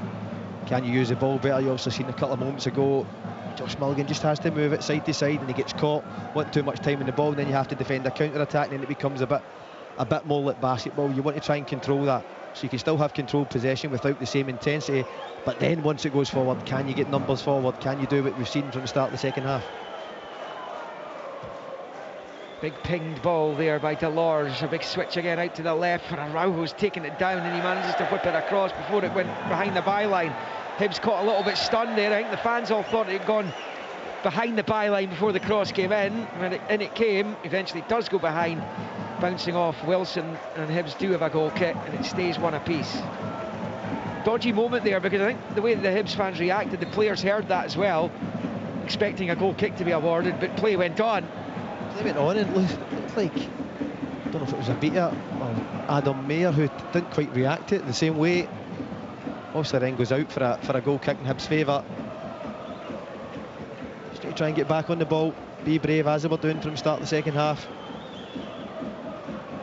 They had Gent where they wanted them.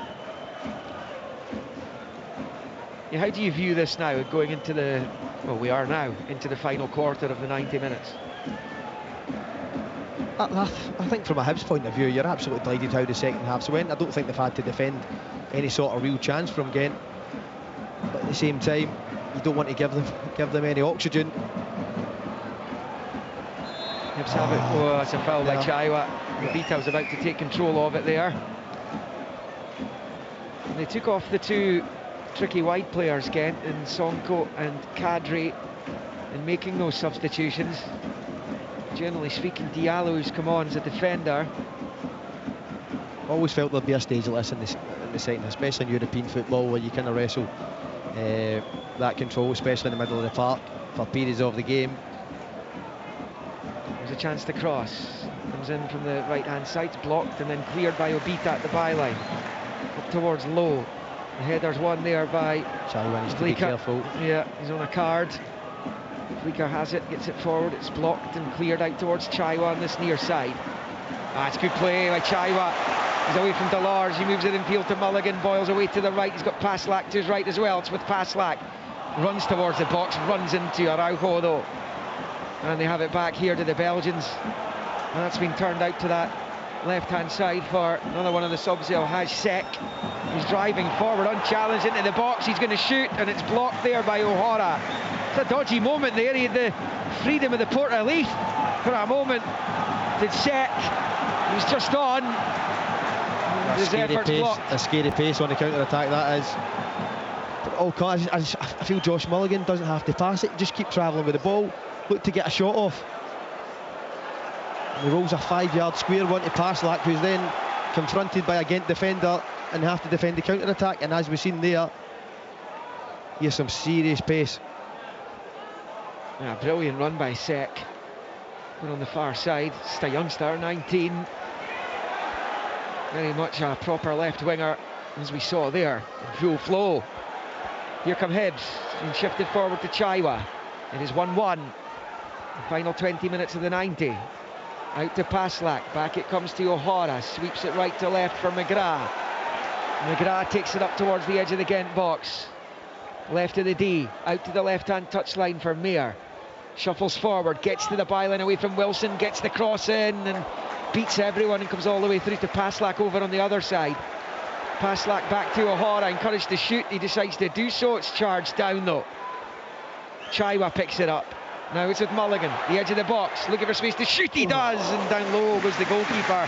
Roof to save to his left, and it stays Hibs 1, Gent 1. As we spoke about though, just getting shots away, gets the crowd back on side, gets energy back in the players and the fans. I do feel Chaiwa, especially when Hibs are building, if he plays off the back of Vergara, who looked absolutely knackered. I've just watched him trying to get about the pitch, especially when Hibs were in possession. When does he look to his bench? I mean, I guess you do get the extra one if it does go extra time, but he'll have that in the back of his mind as well, won't he? Yeah, well, I think the natural one for Hibs to change would be Nathan Lowe for Soto. I think we'll just leave it as it is just now. You don't always need to change. Don't think Hibs players look tired as of yet. They have put a lot into this second half. Brilliantly done by Araujo. Side steps away from his man over on the far side. He drives up the halfway line into the Hibs half, then turns it back the way, and Delors will shift it left to right of the centre circle for Burgess, and out to Ngom on this near side. Little ball in behind there, right hand side. The cross is blocked as that came in from Volkart, and it goes behind for the corner to Gent on this near side, right in front of their supporters. Must be about, I don't know, 150 of them that tiny little corner of the south stand off to our right. I haven't seen the ball up this end of the pitch too often in the second half.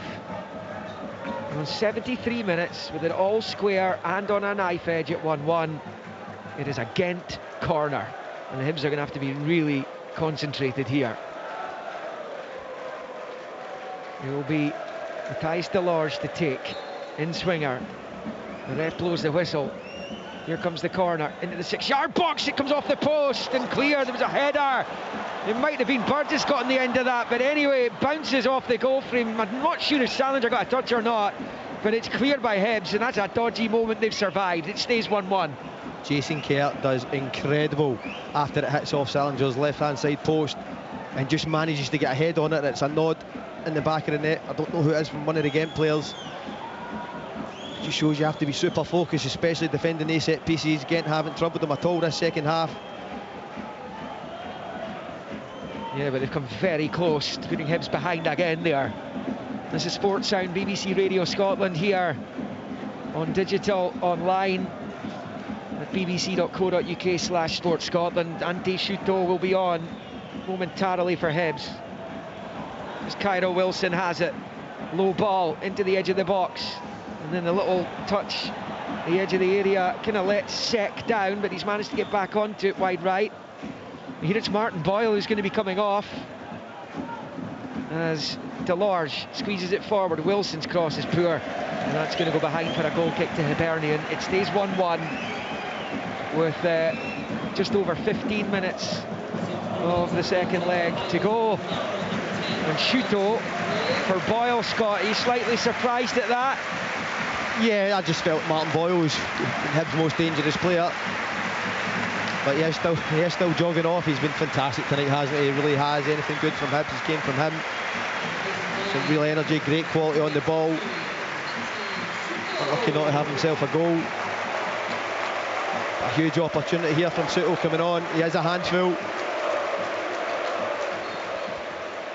In comes Schuto. Such a huge night for Hibernian Football Club. As Kerr strides forward into McGrath, brilliant skill to shuffle away from his man though. Thought McGrath, he'd been caught there, didn't he? Yeah, it wasn't the, I'm not sure he was too appreciative of the pass from Jason Kerr. Flicked it with the outside of the boot. McGrath did well to hold off his man on the turn. He's retained the ball for the home team, and it's now with Kerr, who's left of the centre circle. Forward it comes to McGrath. Mayer offers an overlap option to the left. He has it now. Level with the 6-yard line, to the byline, fires it across, and it's booted away by Ngom. It's Obita picking it up for Hibernian, driving down the left, looking to cross, does cross, headed away by Burgess. Now O'Hara. Hibs knocking on the door again. It's out to Paslak, wide in the right, uses Mulligan on the underlap, pulls it back to Paslak, he's in the box, fires it across and in! In off the post! And Felix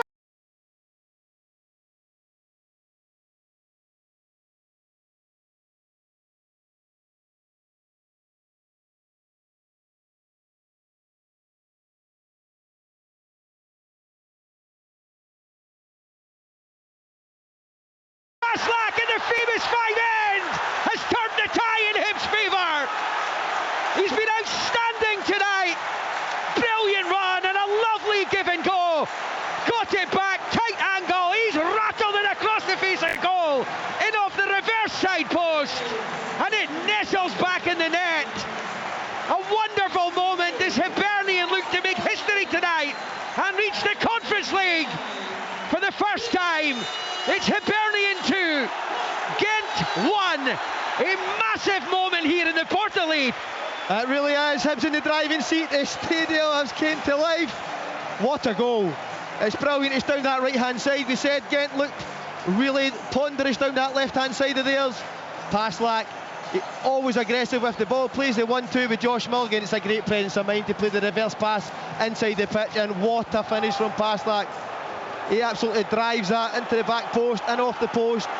What a goal. And what an opportunity now for Hibs to get through here. Oh, they're in the driving seat. They've got 13 minutes of the 90 left.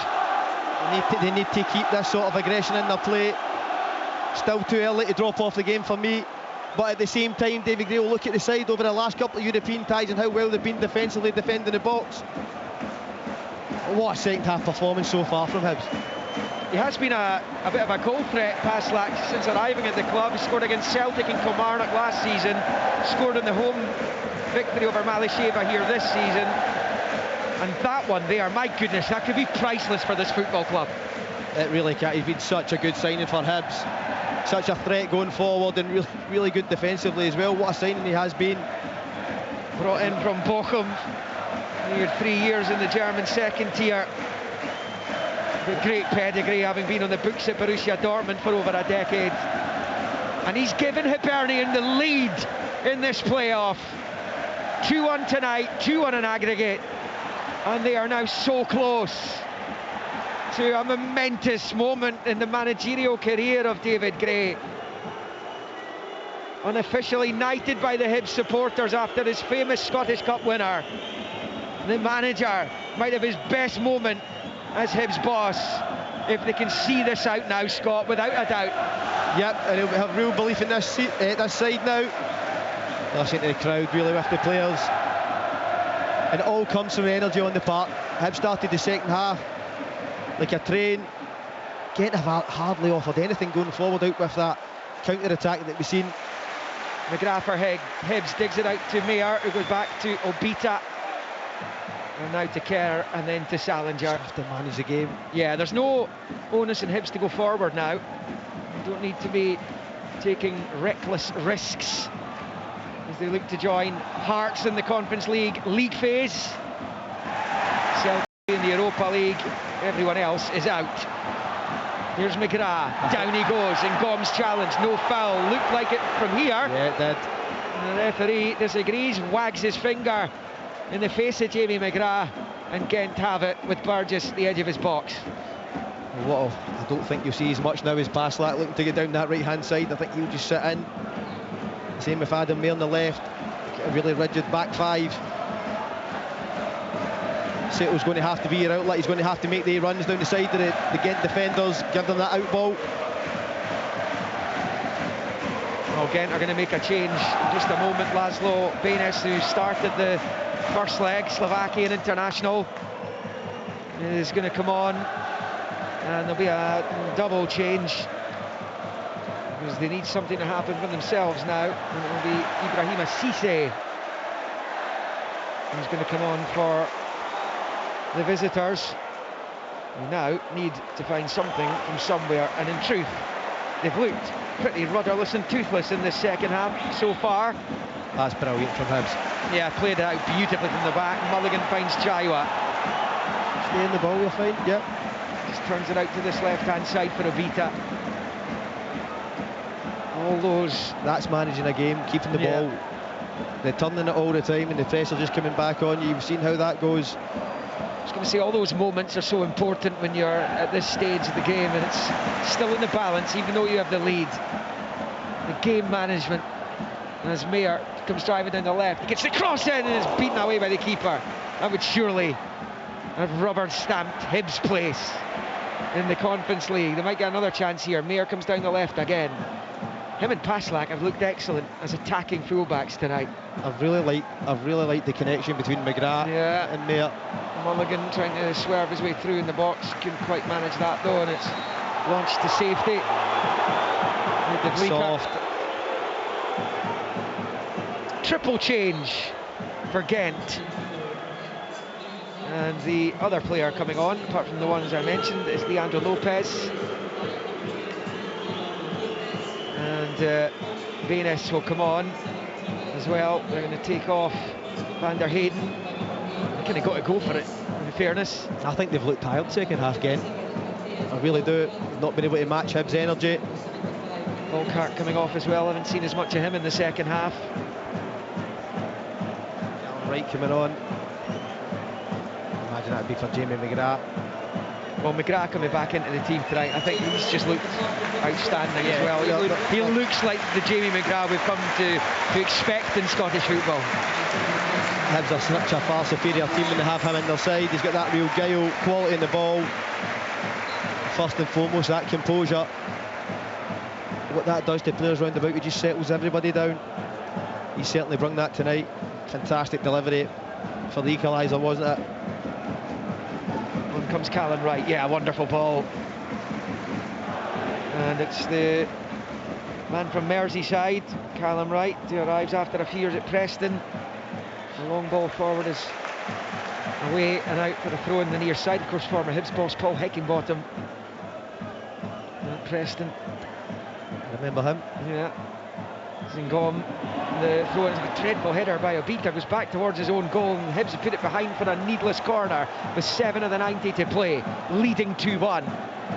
Gent corner. Spain S is going to take. Listen, they've got nothing to lose now. They're going to throw the kitchen sink at it. Players staying high, cheating. It's end up to Hibs. They show real focus and desire to go and get their heads on things. But more so than from a set piece. And it comes with the left foot into the 6-yard box. Headers in, it's an equaliser. Burgess meets the corner, which Hibs will lament conceding in the first place.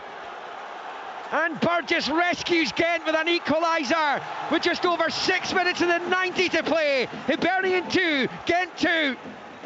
It's been stolen from them. That was so avoidable. As you says, Liam, a corner that should never have been given away. And then just before that cross comes in, I speak about defending it, focus, you have to attach yourself to someone, at least try and put him off. Burgess looks as if he's free there. And you seen he was a threat from the corner before that. And he nods home. With no real pressure up against them. Real disappointment for Hibs there, but they have to lift themselves now. First goal for Gent, for Christian Burgess, who arrived after 6 years at Union Saint-Gilloise. And he has just silenced the home fans, who will try and rouse their team for one last big push to get this done before extra time, and Mulligan has it at the edge of the Gent box. It's been snatched away from them for now, but Paslak crosses, Burgess makes a bit chance! Saved, it's point blank! It was Wright who's just on, right in front of the goal. It's gaping! He's really got to put that either side of the keeper or up high into the roof of the net. Here come Hibs again with Mulligan, right side of the Gent box. Out to Paslak, low ball in, clear by Burgess. Paslak has won it back again. He's at the byline, wins the corner. What a chance for Callum Wright, though. He's got to score, Liam. It's fell to him. I'm going to say all of 4 yards out. There's no thought behind the finish. He's just trying to get his foot on it, right at the goalkeeper. But Paslak again there, just showing that energy as we spoke about. He's been outstanding. Yeah, he really has. Keep the attack alive. Big chance for Hibs corner. Mayer, in-swinger. Left-footed from the far side, the Hibs right, and it comes a decent delivery. The keeper punches it, the whistle goes. Free kick, Gent stays 2-2. The thing is, when it comes to Scottish football, or Scottish sport in general, nothing ever seems to be done the easy way. Never has been. And in Hibs' case, it's never done the easy way. It's never done the easy way. And then you get a chance to go and score again. Just have that bit of finesse with the finish. Just on the park, maybe cut him a bit of slack. For me, I think you've got to be taking that chance. Oh, it's a glorious it's opportunity. gilt edge for me. Yeah, I mean, you don't know if they're going to get a chance as good as that again. Certainly not before extra time's called for, which it's looking like being 4 minutes of 90 left, 2 apiece. A goalless first leg, but 4 shared tonight. It looked like Paslak had done enough to send Hibs through to the Conference League. It should have been enough, Liam. Yeah. It was so avoidable, wasn't it, the corner kick? We've just been talking about the game management. And there's one there. Yeah, a horrible corner to give away as well. O'Hara gives it away this time. It's picked up on the far side. Set, gets the cross in. Headed away by Obita. Picked up by Kyra Wilson. Clips it back into the box. Diving header away by Kerr. Was he pushed? Yes, he was. And there's a free kick to Hibs inside their own box. It's 2-2. The clock here is about to move on to 87. So what do you do now? Do you try and win it? Yeah. Before extra time? Yeah. Or do you settle for a longer period of time with which to play with? No, I feel that again, if they've shown their hand, they've put all their attacking players on the park, have still looked dangerous anytime they get into against half. The game's there still to be won for me. There's confirmation of the attendance, which is 18,997. That's a problem. Oh, though. a great ball. Sek wide left. He's on his own at the moment. Passer trying to get back. He's in the box. Sek's in the box. Shoots, and it's deflected high over the bar. And that will be a corner to Gent. But again, every time Sek has made his way forward, he's driven into that Hibs penalty area and he's causing problems. Yeah, he looks really dangerous down that left-hand flank. But again, it comes from Sandler going long. It's anything that good came from Hibs is actually from trying to build play through the lines.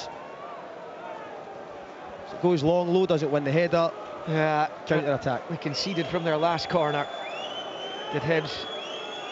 This time it's over on the other side. Outswinger coming up this time, left-footed into the box. There's a header, straight at Salinger.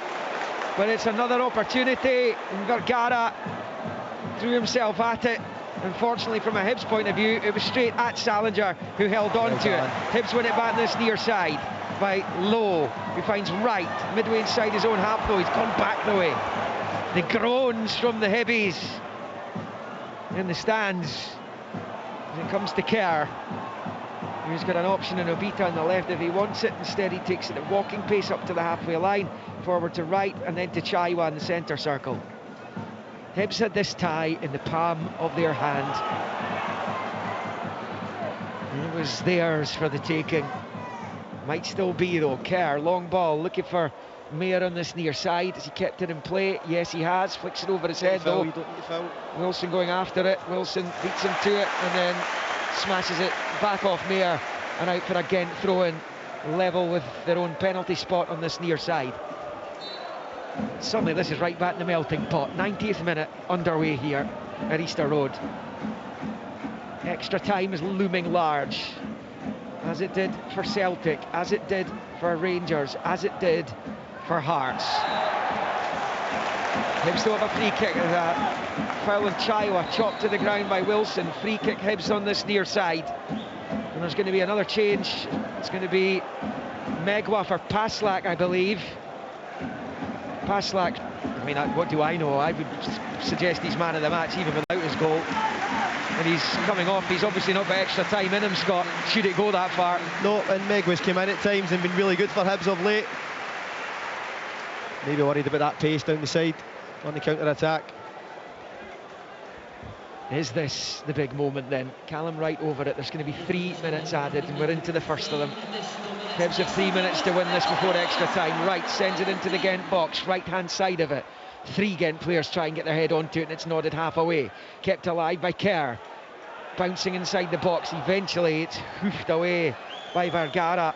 As high as you could get it. Megwa wins the header. It's only half clear though. And the bouncing ball comes back the way through. And Sek is through. Right side of the box. This is on a plate and it's in. And Gent look to have won it in stoppage time. It looks like an own goal. It looks like an own goal off O'Hara. Sek put it on a plate at the back post. The Hibs defender had to commit and he slided into his own net. The Gent players celebrate with a couple of hundred of their supporters in the southern end. Hibs were heading for the Conference League just a few minutes ago. Now they're heading out to Easter Road. It is Hibernian 2, Gent 3, and another oh so miserable night of European football for Scottish football, which is plumbing new depths. I'm in disbelief, Liam. I'm in disbelief. It comes from a Hibs free kick out this left-hand side. Didn't think it was a great ball in from Callum Wright initially. And then Meg was the last man back. He just has to put it beyond. At that moment, he needs to know the danger he's in. And he heads it right back into the middle of the park. And then, as we spoke about, the threat of Sek on that pace. Oh, you see what the referee's doing here. And it's Chaiwa who's tracking back. He's look at Megwa. He's got his jersey in his mouth. He knows it's his fault. The Hibs are going out, in all likelihood, are going out of Europe. My goodness, how things can change. Oh, there's time, there's hope, but there's a minute of stoppage time left. There'll be a little bit on top of that as well. But there are many Hibs fans heading out of Easter Road now. They don't see them coming back at this point, but they do have a long throw potential here for Adam Mayer. Into the Gent box it comes, it's only half away. Megwa trying to keep it alive. Mulligan has it right side of the box, gets it back in. There's a Gent head, wins it, still in there, 6-yard line. Eventually they managed to get it outside the box. Chaiwa, it's a heavy touch, and Gent could be in for another sucker here. Driving forward, and that's a clear foul. And if that was Chaiwa, he's off here. It's a second yellow. And Chaiwa compounds Hibs' misery. Sent off in the final minute of stoppage time. And this is another Scottish football European capitulation, Scott. Just in genuine disbelief, Liam. You're about to see the game out, you're in the driving seat. Gent haven't threatened the whole second half. You lose an equaliser to a corner kick, which he's got to defend better. As Sex drives back into the box again. Yeah, and he's won another corner. So avoidable. Hibs are a busted flush here now. They were going to the Conference League with 6 minutes of this match to play. Now they won't be going at all, because this corner will surely be the last act of this game. And KAA Gent have turned it round. Just talking about how Hibs' game management's been pretty good of late, but they've fallen apart here. And there is the final whistle. Hibs are out. Hibs are out of Europe. 3 Scottish football clubs out of Europe in one fell swoop tonight. And with 84 minutes on the clock, it looked like Hibs were going to make history and go to the Conference League. Felix Paslak's shot in off the post had put them on course after Jason Kerr cancelled out the Vergara first half opener for the Belgians.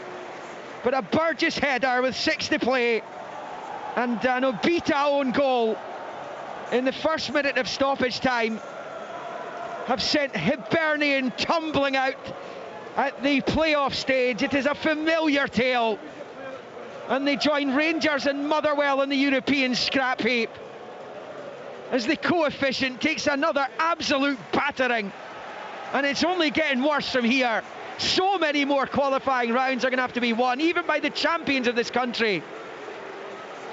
And this leaves us with 2 clubs representing the country on the continent. Celtic in the Europa League, Heart of Midlothian in the Conference.